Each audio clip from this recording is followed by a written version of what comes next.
زیادہ اس کو خوشی ہوگی. ایک آلو کے تاجر کو, ایک سیب کے تاجر کو ساری فکر اس بات کی ہوتی ہے کہ سیب کی قیمت جتنی زیادہ اوپر جائے اتنی ہی زیادہ اس کا فائدہ ہوگا. انسان سے آپ بتائیے, ایک ملک اگر ایک علاقے کا علاقہ اگر اسلحے کی منڈی بناتا ہے, اسلحے کی کاشت کرتا ہے, اسلحے کی وہ تجارت کرتا ہے, تو اس کی کیا خواہش ہوگی؟ اس لیے کہ اسلحے کی قیمت اوپر جائے, اسلحے کی قیمت اوپر جائے, اسلحے کی قیمت اوپر جائے. تو اسلحے کی قیمت اوپر جائے گی کب؟ اگر دنیا کے سارے ملک میں امن ہے, شانتی ہے, سکون ہے, دھیرتا ہے, ٹھہراؤ ہے, پیار ہے, محبت ہے, آپسی لگاؤ ہے, بھائی چارہ ہے, نہ اختلاف ہے, نہ چھپڑی سے, نہ دوریاں ہے, نہ جھگڑے, نہ سرگوڑی, نہ جنگیں, کچھ پائے نہیں جاتا. تو یہ ہے کہ اسلحہ یا آلو سے کم قیمت میں بکے گا, اس لیے کہ اسلحے کا کام آتا میدان میں کم ہے. جب لڑے تب تو اسلحہ بکے گا. آج آپ نے جانا یہ اسلامی ممالک ہو یا غیر اسلامی ممالک ایک دوسرے سے اٹھے ہوئے, ایک دوسرے سے لڑے جا رہے ہیں, لڑنے کے بہانے ڈھونڈے نہیں جاتے, ان سے ڈھونڈوائے جاتے, تلاش کرائے جاتے. کراتا کون ہے؟ ادھر سلو کا پرچم لگائے, پرچم کے نیچے اسلحہ بیچ رہا ہے. ایسا ہی ہے جس طرح سے ایک مگرمچھ کسی کو اپنے منہ میں رکھنے کے بعد کہے آؤ میں تمہیں ساحل سے بچا کر کے, موجوں اور لہروں سے بچا کے تمہیں محفوظ رکھتا ہوں. تو اگر مگرمچھ کے منہ میں گئے تو ساحل کی ہوا تو نہ ملے گی, سمندر کی لہر ضرور آپ کو اپنے سینے سے لگا دیں گی. ابھی ایک کائنات پر کروڑوں سلام ہو جس میں کامیابی کا راز بتایا ہے, کامیابی کی کیفیت بتائی ہے کہ انسان کامیاب کب ہوتا ہے اور کیسے ہوتا ہے. اللہ اکبر.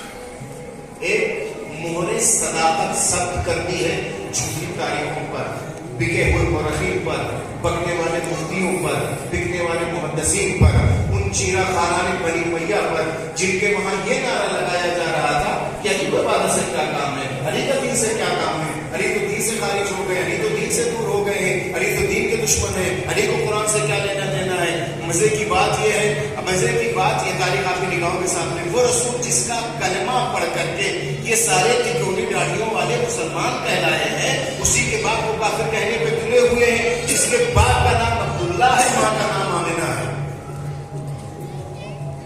جس کے باپ کا نام عبداللہ ہے اور ماں کا نام آمنہ ہے, جس کا کلمہ پڑھ کے یہ دائرہ اسلام میں آئے ہیں, اسی کے والدین کو مسلمان ماننے پہ تیار نہیں ہے, جس کی آغوش میں پلنے کے بعد, جس کے آغوش میں پلنے کے بعد اس لائق ہو کر دیا ہے کہ وہ آتا ہے کعبے کے پاس تو کعبہ سلام کرتا ہے, دیوار کعبہ سلام کرتی ہے, خلاف کعبہ سلام کرتا ہے, ذرا سے لے کر کے پہاڑ کا سلام کرتے, درخت جھکے جاتے ہیں, چاند ٹکڑے ہوئے جاتا, آسمان جھکا جاتا ہے, زمین اٹھی جاتی ہے اس کے احترام میں. کس کے؟ جس کی آغوش میں پلنے کے بعد محمد رسول اللہ ہوئے ہیں. وہ کافر ہے اور یہ پشت در پشت کھجور کھائے اس لیے تھے کہ چمڑے پہ بیٹھتے بیٹھتے دماغ میں اتنا تعفن بھر گیا تھا کہ خوشبوئے ایمان ابو طالب محسوس نہیں کر پا رہے تھے. جھوپڑی کے بسنے والے یہ قلعے ولایت سے واقف نہیں تھے. اور میں اکثر جملہ کہا کہ تو کیا کہنا مسلمان کے امکان کا, کیا کہنا مسلمان کے امکان کا, کیا اونچا سنتے ہیں یہ. میں اردو بولوں گا آپ کو علماء کرام, کتنا اونچا, دونوں معنی میں کتنا اونچا سنتا ہے یہ مسلمان, کتنا اونچا سنتا ہے یہ مسلمان. جب 1.25 لاکھ کے مجمع میں دن دوپہر دونوں ہاتھوں پہ اٹھا کے پیغمبر جیسا بولنے والا کلام اگر کہتا ہے, کوئی چیز جب کہتا ہے تو یہ کچھ نہیں سنتے ہیں. یہ اتنا اونچا سنتے ہیں کہ 1.25 لاکھ کے مجمع میں دن دوپہر پیغمبر جیسا قدامت ہاتھوں پہ اٹھا کر کے جب کچھ بولتا ہے تو یہ کچھ نہیں سنتے. اتنا اونچا سنتے ہیں کہ 1.25 لاکھ کے مجمع میں کچھ نہیں سنتے. اور کبھی یہ اتنا اونچا سنتے ہیں کہ اگر پیغمبر کے کان میں ابو طالب کہتے تو یہ سن لیتے ہیں. سلام محمد و آل محمد پر. آج مسلمانوں کی پستی, ذلت, رسوائی, کہیں کھڑے نہ ہونے کے قابل, ہر طرف قتل عام, ان کے خون کی ہولی کھیلے جانا, ان کے جنازوں پر ننگا ناچ ہوا جانا, یہودیت و اسرائیلیت کا ان کو رسوا سمجھنا, کسی لائق نہ سمجھنا, نام سن کر کے ان کے توہین ہونا. بات بس اتنی سی ہے کہ انہوں نے قلعے ولایت کو چھوڑا ہے, صحیفہ پر اختیار کیا ہے. انہوں نے قدیم کو چھوڑا ہے, خلافتی گڈوں کو اپنا امام مانا. بات اتنی سی ہے کہ نوکے نیزہ پر کنکریوں کے نام پر تھیلیوں کو قرآن سمجھا ہے اور قرآن ناطق علی کو چھوڑ دیا ہے. اور آج پوری دنیا میں وہ قوم, وہ ملت, وہ ادارہ, وہ ملک, وہ گاؤں, وہ علاقے, وہ فکر سر بلند کر کے اس بات پر نازاں ہے کہ وہ علی کے چاہنے والے ہیں. کہیں بھی علی کا چاہنے والا رسوا نہیں ہے. جہاں ہے سر بلند ہے, جس ملک میں ہے سر بلند ہے. ہاں وقتی پریشانیاں ہو سکتی ہیں, حالات کی گردش ہو سکتی ہے, سیاسی چکی کوئی چل سکتی ہے, کبھی الٹی کبھی سیدھی ہو سکتا ہے, اس کے پیسنے میں کبھی آ جائے, لیکن جہاں کہیں بھی آل محمد کے چاہنے والے ہیں وہ رسوا نہیں ہے, وہ ذلیل نہیں ہے. وہ جو تیل کے انبار میں بیٹھے تو ہیں لیکن عقیدوں کا تیل نکلا جا رہا ہے. وہ بڑی سی بڑی گاڑیوں میں بیٹھے تو ہیں لیکن آج تک کی ان کے عقیدے سے چمن کی خوشبو آتی ہے. وہ محلات میں تو چلے گئے لیکن فکر پہ ابھی بھی وہی آرام ہونے کا خیمہ ضرور لگا ہوا ہے. لیکن جنہوں نے قرض لے کر کے آج تک علی کو اپنا امام مانا ہے, ان کا رہبر بھی قابل افتخار ہے, ان کی قوم بھی قابل افتخار ہے, ان کے ملت بھی قابل افتخار ہے, اس مکتب اور مسلک سے لگے ہوئے لوگ بھی قابل افتخار ہے. آج تک ہمارا بچہ, بچے سے بچہ ہو سکتا ہے ان پڑھ ہو, لکھنا پڑھنا کوئی وجود کا علی کا چاہنے والا ہے ممکن, علی بے تک لکھنا نہ جانتا ہو, وہ نہ لکھنے پر افسوس تو کر سکتا ہے کہ مجھے لکھنا پڑھنا نہیں آتا, لیکن محبت علی کرنے پر اسے کبھی افسوس نہیں ہوا. آج تک کبھی نہ اس نے افسوس کیا نہ اس افسوس کو اپنی اولادوں تک منتقل کیا. بھوکا رہا ہے لیکن محبت علی کو اپنی اولادوں تک پہنچایا ہے. بوسیدہ لباس اس نے پہنا ہے لیکن اپنی اولاد کو کربلا کے ان جلے ہوئے خیام کے سائے میں پلنے والے عقیدے کو نعمت حفاظت کے ساتھ ان سینوں اور فکروں تک پہنچایا ہے. لوریاں دیتی ہیں یہ مائیں, ہو سکتا ہے ماں فاقے میں ہو اور بچے کو وہ دودھ پلا رہی ہے, کیونکہ لوریوں میں بھی فاقے کی بات نہیں کرتی, تذکرہ کرتی تو علی اور اولاد علی کا تذکرہ کرتی. آج اگر مسلمان اپنی کھوئی ہوئی عزت کو واپس پانا چاہتے ہیں, اپنا اقتدار واپس لینا چاہتے ہیں, اگر اپنی عزت واپس لینا چاہتے ہیں, اگر اپنے خون کو بہنے سے روکنا چاہتے ہیں, تو ایک راستہ ہے صرف کہ وہ واپس آ جائے در آل محمد پر. آل محمد کے دامن کو تھام لے. خدا قسم میں سیاسی گفتگو نہیں کرنا چاہتا ہوں, میں نام لینے کی ضرورت محسوس نہیں کرتا ہوں. دنیا کے جس بھی کونے میں علی کے گھرانے کی یا علی کی اولاد ہے یا علی کے ہم نام اور علی کے اولاد کے ہم نام ہے, جہاں جہاں بھی جس ملک میں سربراہی کر رہی ہے وہ ملک سربلند ہے, وہ قوم سربلند ہے, وہ ملت سربلند ہے. ہو سکتا ہے ملک میں کروڑوں کی گاڑیوں میں گھومنے والے ہوں لیکن ان کے فکر پر غلامی کا رسا پڑا ہوا ہے. ایک ملک میں کھانے کا نہ ہو لیکن وہ ایسا سینے کو اپنے سر کو اٹھا کر کے گفتگو کرتا ہے, نہ منشیات عالی ہے. یہودیت لرزہ برندام ہے, بھوکے خوشحال ہے, محلوں میں رہنے والے لرزہ برندام ہے. وجہ یہ ہے کہ یہ مرحب کی اولاد ہے, وہ علی کا چاہنے والا ہے. میری التجا ہے آپ سے جو موجود ہے اور جہاں تک ہماری آواز جائے جو سنیں, بھوکے رہ جائیں, پیاسے رہ جائیں, جس چھت کے نیچے بیٹھے وہ ٹپکتی رہے, فرش نام کی کوئی چیز نہ ہو, کیچڑ میں بیٹھے, مگر کربلا اپنے بچوں تک ضرور پہنچے. بھوکے رہے مگر کربلا کے پیاسوں کو اور ان کی محبت کو اپنی اولاد تک ضرور پہنچا. اگر یہ چاہتے ہیں کہ گرمی محشر کی تمازت اور گرمی سے محفوظ رہیں تو چادر زہرا اور زینب کا تذکرہ. اگر یہ چاہتے ہیں کہ آپ کے بچے روز محشر زہرا سلام اللہ علیہ کے ارد گرد رہیں اور بی بی نوازش کریں, تو ان بچوں کو اور باپ کے اس نونہال کا تذکرہ ضرور سنائیں جو مسکراتا تو رہ گیا, زخم کھانے کے بعد مگر جب تک جیا ہے ماں کو رونے نہیں دیا. میں 2-3 جملے سے کیا کہنا اس مہینے کا, کیا کہنا اس ذات والا صفات کا. تمام شیعہ کا سردار کا نام علی, تمام مہینوں کے سردار کا نام رمضان, تمام عبادتوں کی میرا جو سردار کا نام نماز, نماز کے سردار کا نام سجدہ. اور یہ تمام تر سیادتیں جہاں ایک ساتھ جمع ہو گئی ہیں, تمام تر مسجدوں میں چند ایسی مسجدیں ہیں جو تمام مسجدوں کے سردار, جس میں ایک مسجد کوفہ, جانے والا سردار, جس مہینے میں گیا وہ سردار, جس عبادت میں گیا وہ سردار, جس عبادت کی کیفیت میں گیا وہ سردار, جس مسجد میں گیا وہ سردار. ایسا لگتا ہے کہ سرداری اور سیادت علی کے وجود میں سمٹ رہی تھی. یہ میرے عزیزوں نے رسول کے جملہ امیر کائنات کے فرق اقدس پر سر مبارک پر